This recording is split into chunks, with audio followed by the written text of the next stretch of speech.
बिस्मिल्लाहिर्रहमानिर्रहीम। अस्सलाम वालेकुम नाज़रीन, आप यूट्यूब चैनल देख रहे हैं, मैं इमरान खान हूँ। नाज़रीन, इस वीलॉग में मैं आपको सूडान के मामलात का भी बताऊंगा कि वहाँ पे इतना बड़ा कत्लेआम कैसे हुआ।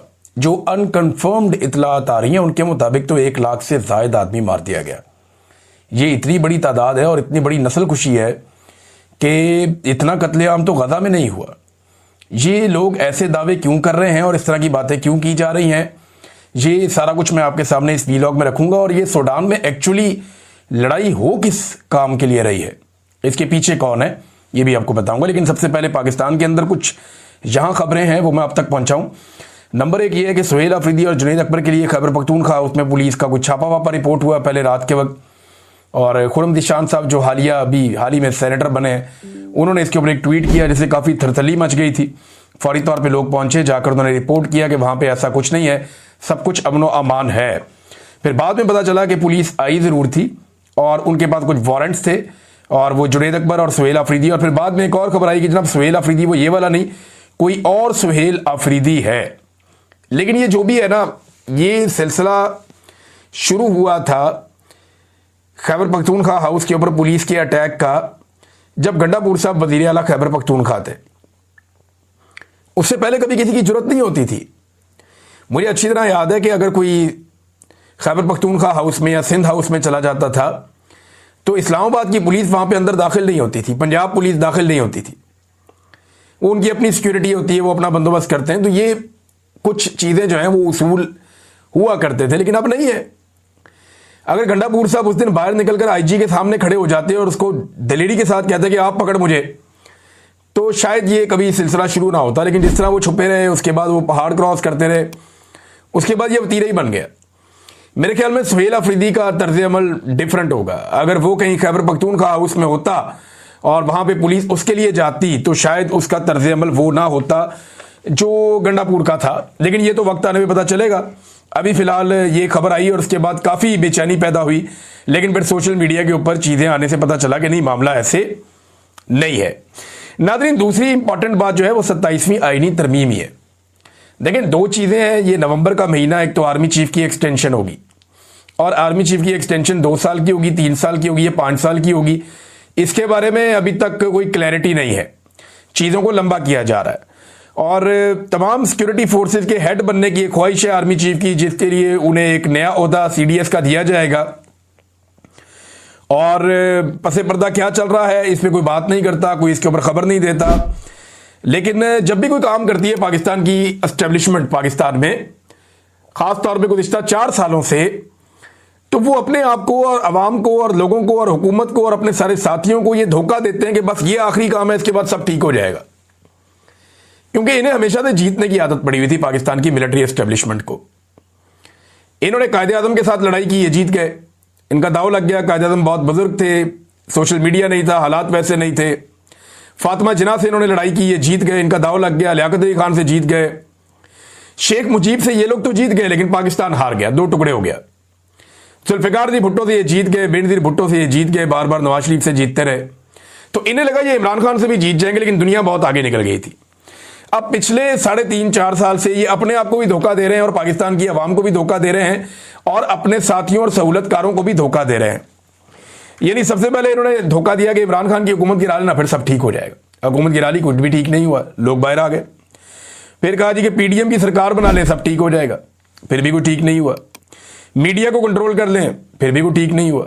एहतजाज को ताकत से जरा एक दफा कुचल देते हैं, जो इन्होंने इसमें सिलसिला शुरू किया था मई 2025 में, वो भी करके देख लिया, फिर भी कोई फायदा नहीं हुआ। फिर जनाब इन्होंने अपोजिशन लीडर अपनी मर्जी का बना दिया, ये कर लेंगे तो काबू हो जाएगा सारा कुछ, फिर भी कोई काबू नहीं हुआ, कुछ नहीं हो सका। फिर इन्होंने बाद में तहरीक इंसाफ से उनका इंतखाबी निशान भी छीन लिया कि जनाब इंतखाबी निशान ले लेंगे, बस यहाँ मसला हल हो जाएगा। मसला फिर भी हल नहीं हुआ। इमरान खान साहब को पकड़ के जेल में डाल देते हैं, जेल में डाल दिया, मसला फिर भी हल नहीं हुआ। इसके 10-20 हज़ार बंदे उठा के जेल में डाल देते हैं, वो भी कर दिया, मसला फिर भी हल नहीं हुआ। 1 लाख से ज़्यादा बंदों पे मुकदमा दर्ज कर देते हैं, कोई बंदा मंजर आम पे आएगा ही नहीं इलेक्शन के लिए भी, वो भी करके देख लिया, मसला हल नहीं हुआ। लेवल प्लेइंग फील्ड ही छीन लेते हैं, वो भी छीन के देख लिया, मसला फिर भी हल नहीं हुआ।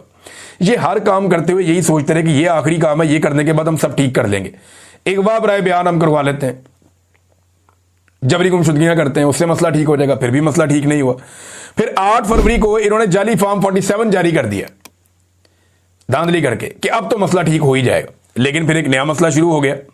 यानी हर वो चीज इन्होंने जो की, जबरदस्ती पार्टी छुड़ाई रहनुमाओं से, इमरान खान को अंदर डाल दिया, उसकी बीवी को अंदर डाल दिया, गिरफ्तार कर लिया, तो इन्हें लगा कि जनाब ये मसला अब हल हो जाएगा। मसला फिर भी हल नहीं हुआ।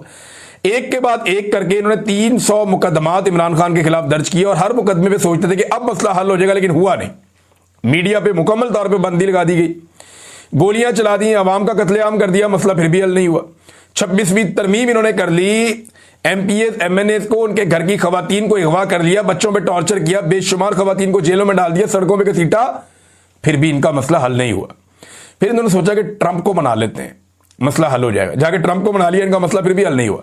फिर इन्होंने कहा कि इसराइल को भी राजी कर लेते हैं, वो भी करने की इन्होंने कोशिश की, मसला फिर भी हल नहीं हुआ। फिर इन्हें लगा कि अब इंडिया के अपने तैयारे गिरा लिए हैं तो अब हमारा मामला ठीक हो जाएगा, मसला हल हो जाएगा, लेकिन मसला फिर भी हल नहीं हुआ। अब 27वीं आईनी तरमीम ला रहे हैं और दावा यह है कि इसके बाद मसला हल हो जाएगा। आपका मसला कभी हल नहीं होगा, आप उल्टे लटक जाए, आपका मसला हल नहीं होगा। मसला आपका तभी हल होगा जब आप अवाम को उसका मैंडेट वापस कर देंगे, जब मिलिट्री एस्टेब्लिशमेंट मुदाखलत बंद कर देगी। फर्ज करें कि मिलिट्री एस्टेब्लिशमेंट जो है वो इमरान खान साहब को दोबारा हुकूमत में आने देती है और कल को रिलेशन बना के इमरान खान साहब के साथ मिलकर और बाद में किसी और के साथ भी ज्यादती करते हैं। फर्ज करें, मैं ये कह रहा हूं, इमरान खान साहब मानते तो नहीं इस बारे में और उनका तो मूड बहुत मुख्तलिफ नजर आता है, तो फिर भी मसला हल नहीं होगा, याद रखिएगा। कौम उसके साथ खड़ी हो जाएगी बाद में। अब कौम जो है वो सियासतदानों के हक में नहीं है या उनके खिलाफ नहीं है, कौम मिलिट्री एस्टेब्लिशमेंट के घटिया फैसलों के खिलाफ है और उन्हें लगता है कि ये कौम के लिए, मसाइल के लिए ये जिम्मेदार है। लिहाजा मसला हल अब नहीं होना आपका, अब मसला एक ही दफा हल होगा और वो तभी हल होगा जब पाकिस्तान की आवाम मसले को हल करेगी। एक तो जो जर्नैलों की ख्वाहिश है ना एक्सटेंशन की, इसने पाकिस्तान का बेड़ा गर्क करके रख दिया। इनका कुर्सी छोड़ने को दिल ही नहीं करता, जो बैठ जाता है कुर्सी के साथ चिपक जाता है। 1 इंच जमीन इनमें से किसी ने फतह नहीं की है और एटम बम बनने के बाद कोई हमारी जमीन फतह करने तो आएगा नहीं, कोई पागल ही होगा जो आएगा पाकिस्तान में, जनाब फलाना इलाका मैंने फतह करना है, हमारे पास भी अब एटम बम है, ऐसा तो होगा नहीं।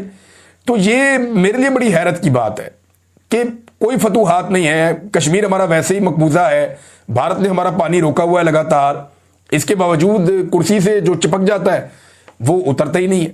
आप जितने जर्नैल देख लें, कोई एक मुझे आप बताएं जो आराम से छोड़कर गया हो। हर एक का दिल करता है, चाहे वो राहील शरीफ था, चाहे वो जनरल बाजवा था, चाहे अभी ये आर्मी चीफ हैं आसिम मुनीर साहब, ये भी नहीं जाना चाहते, इससे पहले भी कोई नहीं जाना चाहता था। ये आखिरी महीना, फेयरवेल का महीना है, कहीं जा ही नहीं रहे फील्ड मार्शल, उन्हें पता है उन्होंने यहां पे रहना है अभी और ये नौकरी उन्होंने लंबी करनी है, तो जनाब कोई भी छोड़ना नहीं चाहता होते को। अच्छा नाज़रीन, बिल्कुल एकदम शिफ्ट हो जाएगा, लेकिन मैं आपको लेकर जाना चाहता हूं सूडान में, कि सूडान में एक्चुअली हो क्या रहा है। इसके लिए आप ना पहले सूडान का मैप देखें।